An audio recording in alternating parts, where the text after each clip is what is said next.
Hello students, welcome to the EPG Pathshala course on crime prevention. I am Dr. Vijaya Somasundaram from the Rajalakshmi Engineering College, and here I am going to discuss with you the module on deterrence, a conventional program. In this module, we will be trying to understand the meaning of deterrence, the theoretical underpinnings of deterrence, general and specific deterrence, and the current theoretical directions of deterrence, focused deterrence, hotspot policing, and community policing. First, let us look at the definition of deterrence.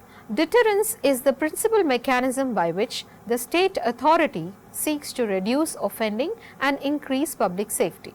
It is the preventive aspiration of criminal justice. This may be in the form of preventive patrol by police officers or mandatory prison sentences for violent offenders. The paradigm of deterrence is based on the premise that any offender or potential offender seeks rewards and avoids losses. Any act that carries a penalty will be avoided provided that penalty is swift, reliable, and causes heavy loss. Deterrence is the use of punishment as a threat to deter people from offending. Deterrence is often contrasted with retributivism, which holds that punishment is a necessary consequence of a crime and should be calculated based on the gravity of the wrong done. Now, we look at deterrence theory. Deterrence is a theory form, behavioral psychology about preventing or controlling actions or behavior through fear of punishment or retribution. This theory of criminology is shaping the criminal justice system of the United States and various other countries. Deterrence can be divided into two separate categories: general deterrence, which is designed to prevent crime in the general population. Thus, the state's punishment of offenders serves as an example for others in the general populations who have not yet participated in criminal events. It is meant to make them aware of the horrors of official sanctions in order to put them off committing crimes. Examples include the application of the death penalty and the use of corporal punishment.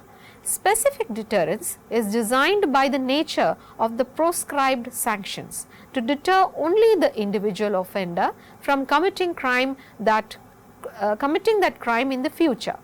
Proponents of specific deterrence also believe that punishing offenders severely will make them unwilling to re-offend in the future. A drunk driver, for example, would be deterred from drinking and driving because of the unpleasant experience he or she suffered after being arrested or having his or her license taken away from their car, impounded. The state must apply enough pain to offset the amount of pleasure derived from drinking. Now we look at history of the deterrence theory.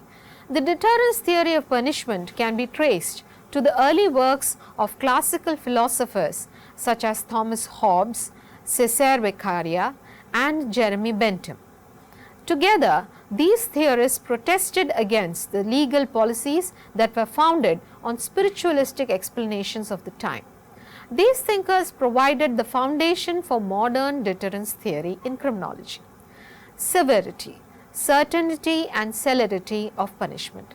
The theory of deterrence that has developed from the work of Hobbes, Beccaria, and Bentham relies on three individual components: severity, certainty, and celerity.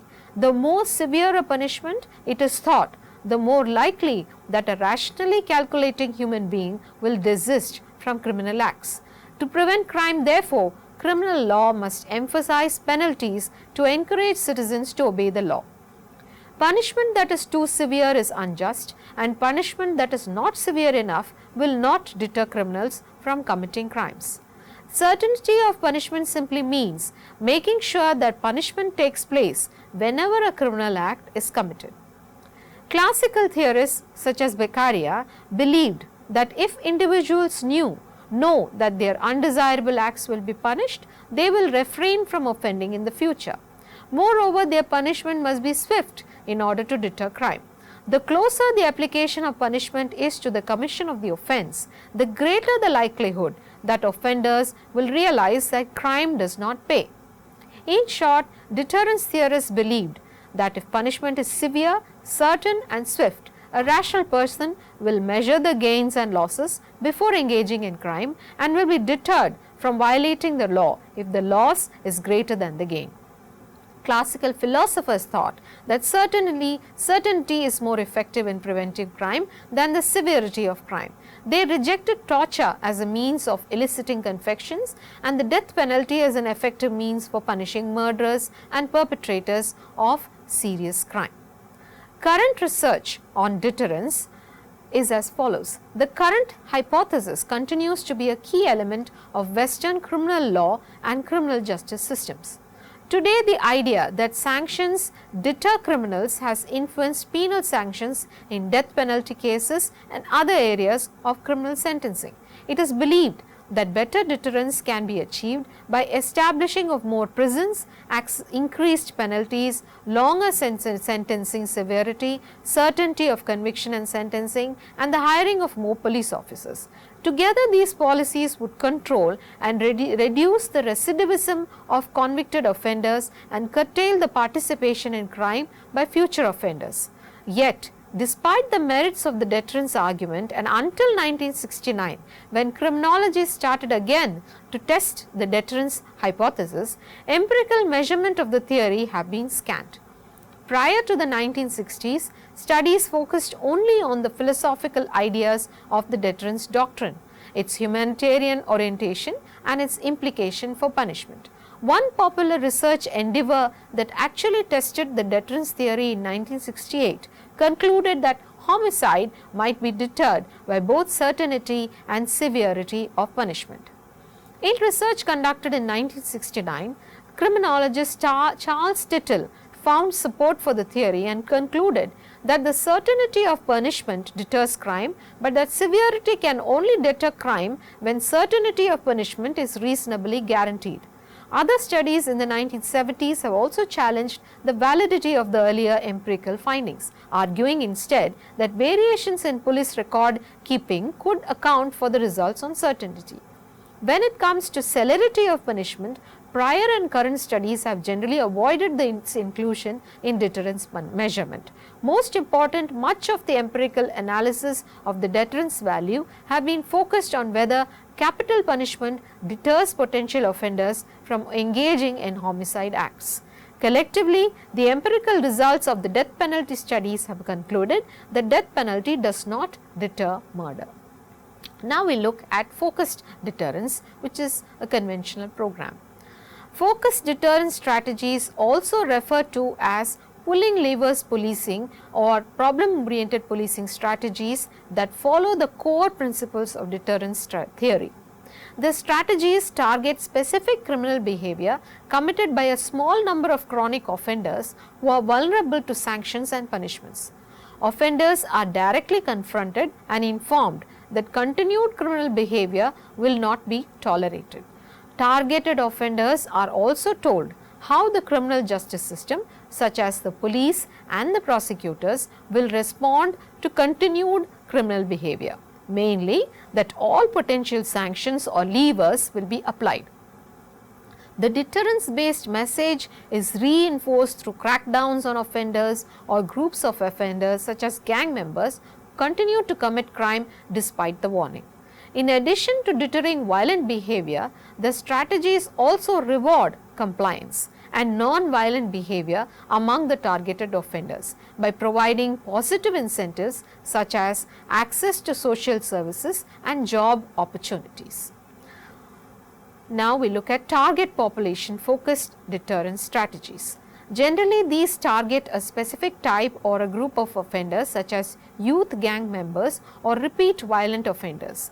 Many focused deterrence interventions have primarily targeted incidents of homicide and serious violence, criminal activities that usually involve chronic offenders in urban settings. Some strategies have focused on eliminating public forms of drug dealing, such as street markets and crack houses. These strategies are known as drug market interventions, and they work by warning dealers, buyers and their families that enforcement is imminent. Second, the theoretical foundations of focused deterrence program. Focused deterrence strategies combine elements of classic deterrence with additional elements thought to prevent crime. First, focused deterrence strategies typically begin with an intense focus on particular types of crime and the chronic offenders most responsible for carrying out those crimes. The most frequent target of focused deterrence strategies is gun violence. Second, focused deterrence strategies are often referred to as pulling levers strategies because they seek to apply every lever available, whether formal or informal, in deterring offenders. Third, unlike conventional deterrence strategies which may alter objective sanction risks, focused strategies, deterrence strategies seek to directly influence perceived sanction risk among offenders by communicating directly with them about the consequences of their actions. An important part of altering perceived risk among offenders is administering sanctions swiftly so that potential offenders can observe the immediate consequences of their actions. Finally, since many focused deterrence strategies target groups like street gangs rather than individuals, another key element is the idea of collective responsibility, that is, holding all the members of the group responsible for the actions of any individual member. Together, these program elements are intended to influence the perceived risk of sanction among potential offenders, thereby altering their decision about whether or not to carry out an offense. Third, the framework of focused deterrence programs. Focused deterrence framework was developed by Boston.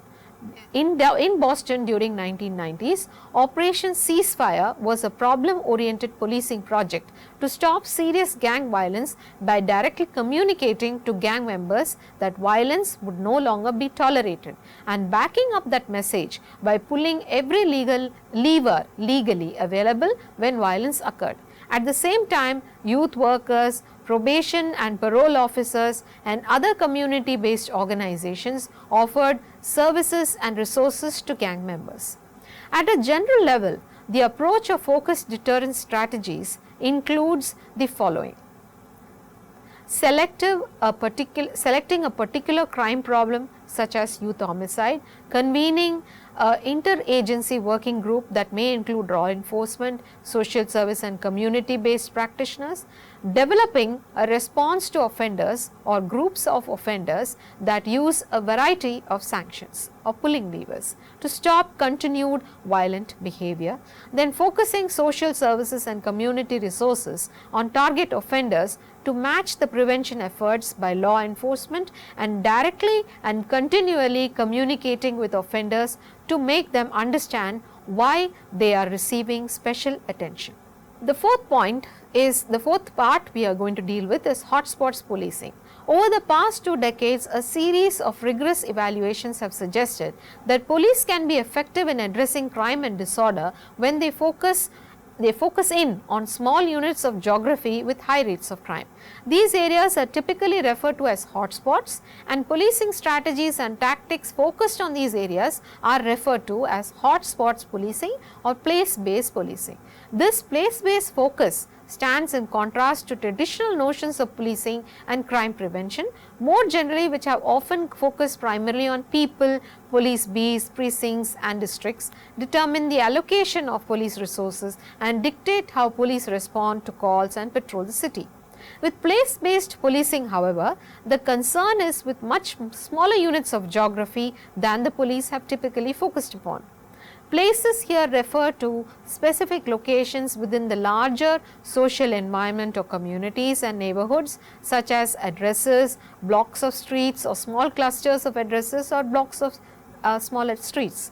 Crime prevention effectiveness is maximized when police focus their resources on these micro units of geography. Hotspots policing covers a range of police responses that all share in common a focus of resources on the locations where crime is highly concentrated. Just as the definition of hotspot varies across studies and contexts from addresses to segments of streets to cluster of streets, so do the specific tactics police use to address high crime places. There is not one way to implement hotspots policing. The approaches can vary across interventions. For example, the strategies of place-based policing can be as simple as drastically increasing officer time spent at hotspots, as was the case in Minneapolis hotspots patrol experiment. But place-based policing can also take a much more complex approach to the amelioration of crime problems. In the Jersey City, New Jersey drug market analysis program experiment, for example, a 3-step program including identifying and analyzing programs, developing tailored responses and maintaining crime control gains was used to reduce problems at drug hotspots. Also in the same place, a problem-oriented policing (POP) approach was taken in developing a specific strategy for each of the small areas defined as violent crime hotspots.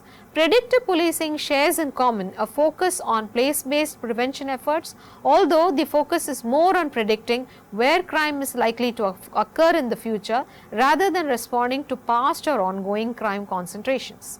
Studies have indicated that focused police resources on crime hotspots provided the strongest collective evidence of police effectiveness, suggesting that when police focus in on a crime hotspot, they can have a significant beneficial impact on crime in these areas. As research concluded, extent evaluation research seems to provide fairly robust evidence that hotspot policing is an effective crime prevention strategy.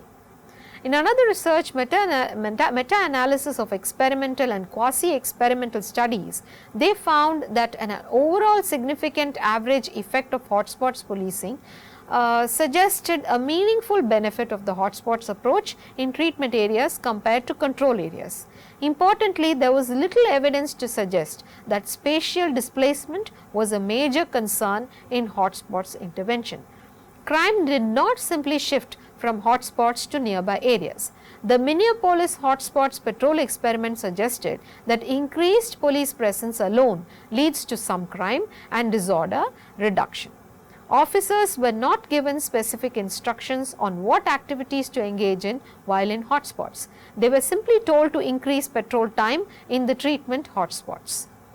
Now, another research found that each additional minute of time officers spent in a hotspot increased the amount of time after officers departed before disorderly activity occurred until a plateau was reached. The ideal time spent in the hotspot was about 14 to 15 minutes. The best approach for saturation police is for the police to travel between hotspots, spending about 15 minutes in each hotspot and moving from hotspot to hotspot in an unpredictable manner so that potential offenders recognize a greater cost of offending in these areas because police enforcement would increase at any moment. These recommendations were applied to a hotspots experiment in Sacramento, where in treatment hotspots received 15-minute visits from patrol visits approximately every 2 hours. The intervention was associated with declines in calls and serious incidents. An effective approach for dealing with crime hotspots is having officers incorporate principles from problem-oriented policing. A recent experiment in Jacksonville, Florida was the first study to compare different hotspots treatments in the same study, with one treatment group receiving a more standard saturation patrol response and the second receiving a problem-oriented response that focused on officers analyzing problems in the hotspot and responding with a more tailored solution. Results showed a decrease in crime, though not a statistically significant decrease. This decrease was in the saturation patrol hotspots, but this decrease lasted only during the 90-day intervention period. In the POP hotspots, there was no significant crime decline during the intervention period, but in the 90 days after the experiment, street violence declined by a statistically significant percent. Problem-solving approaches may take more time to show beneficial results, but any successes that come from a problem-oriented framework may be more long-lasting in nature. We now look at community policing. Community policing is one of the best known and the most widely accepted police innovation of the past 3 decades. Research suggests that close to 100% of larger agencies claim to have adopted community policing. Community policing spans a broad range of programs, from neighborhood newsletters and neighborhood substations to foot patrol and neighborhood watch. Neighborhood watch programs vary in their level of police involvement, but police are often important in the initial organization and coordination of the watch groups. Community policing definitions typically focus on three components that characterize many programs. One, some level of community involvement and consultation. Second, decentralization, often increasing discretion to line level officers. And third, problem solving, because community policing is focused on close collaboration with the community and addressing community problems. It has often been seen as an effective way to increase citizen satisfaction and enhance the legitimacy of the police. Next, we look at police legitimacy and procedural justice. Police legitimacy is important to consider because of the importance of police trying to maximize their fairness and citizen perception of the legitimacy of their actions. Procedural justice, according to Tyler, includes four components. One, citizens need to participate in the decision process, that is, they should be given a voice. Second, neutrality is a key element. Citizens tend to view a situation as fairer when officers are transparent about why they are resolving a dispute in a particular way. And third one, individuals want to be treated with dignity and respect. Fourth one, citizens are more likely to view an interaction as fair when they trust the motives of the police. Citizens will view the action taken as fairer if the officer shows a genuine concern for the interests of the parties involved. Survey and observational research generally suggests that when officers incorporate these components of procedural justice into their interactions with citizens and suspects, citizens are more likely to comply with police directives and the law because they see that police as more legitimate. These increases in legitimacy thus have the potential to reduce crime by increasing compliance behavior, although no studies to date have examined this issue directly. The connection between legitimacy perceptions and compliance behavior suggests that a possible link is there between community outreach efforts that increase levels of legitimacy and reduced crime. As some researchers have noted, the capacity of police legitimacy to prevent crime is something community policing may well be effective at creating. For example, door-to-door visits by officers seems to be an effective approach for both increasing citizen satisfaction and reducing levels of victimization. Now, some researchers found that efforts by police in a target neighborhood in Houston to initiate more positive informal contacts with citizens led to lower rate of victimization. The program focused on the quality of police-citizen interactions.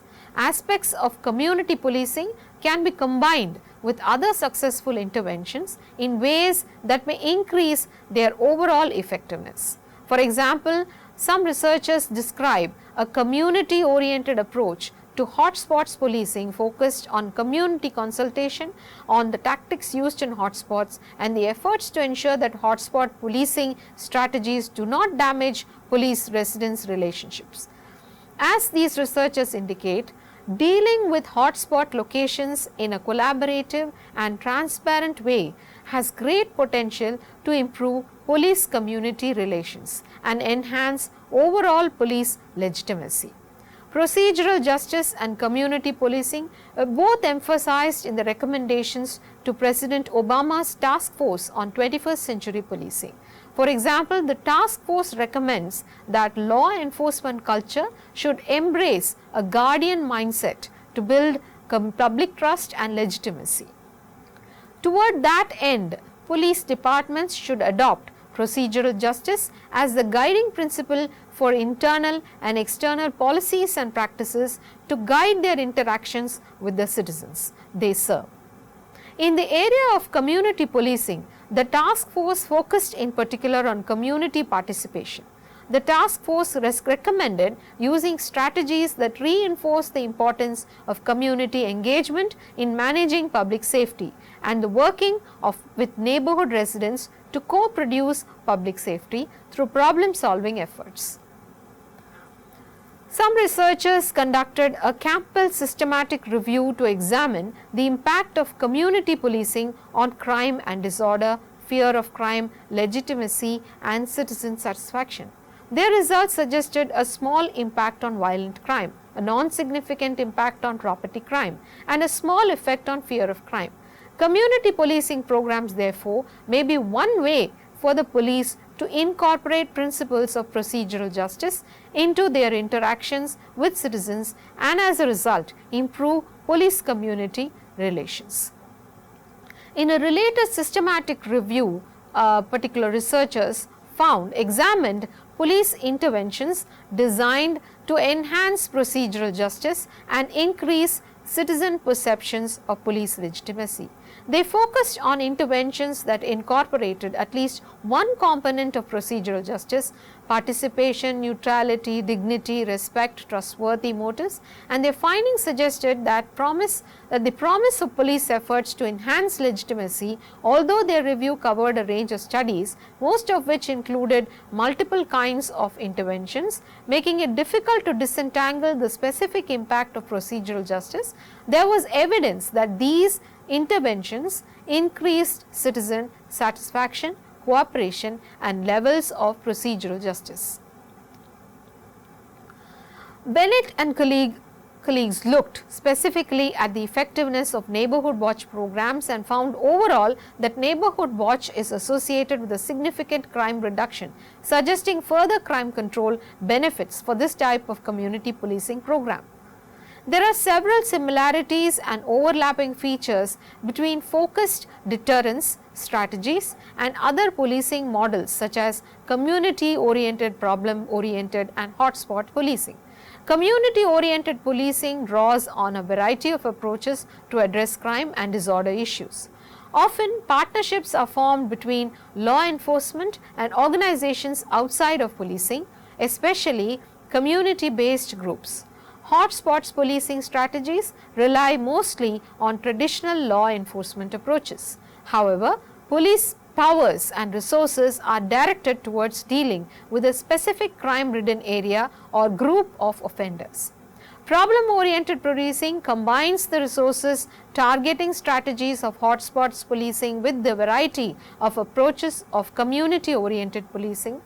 That is focused deterrence strategies rely primarily on problem-oriented policing approach, but also use elements of community-oriented policing. For example, forming partnerships between the police and the community-based organizations through the creation of an interagency work group. Finally, this module looked at many criminal justice policies which are based on deterrence doctrine, and therefore a lot of debates on the deterrence effect of punishment continues to be waged in criminological history. In their efforts to have more empirical support, criminologists today are working in the direction of expanding the deterrence concepts from certainty, severity, and celerity to include informal social processes of reward and moral beliefs. Since some aspects of deterrence and rational choice theories are part of the routine activities theory, deterrence theories have been modified and expanded to include the rational choice perspectives. In summary, support for deterrence theory is much greater than it has been during the past few decades. However, research demonstrates that contemporary criminal justice policies place more emphasis on the severity of punishment than it places on certainty. Death penalty, longer imprisonments, mandatory sentencing, and a plethora of others get-tough policies have not demonstrated greater deterrent effects of punishments than less severe penalties. Increases in the severity of punishment rather than reduce crime may actually increase it. On the other hand, increases in the certainty of apprehension of offenders, convictions, and punishment have been found to have possible effects on crime reduction. Thank you, students. Thank you for watching EPG Pathshala course on crime prevention.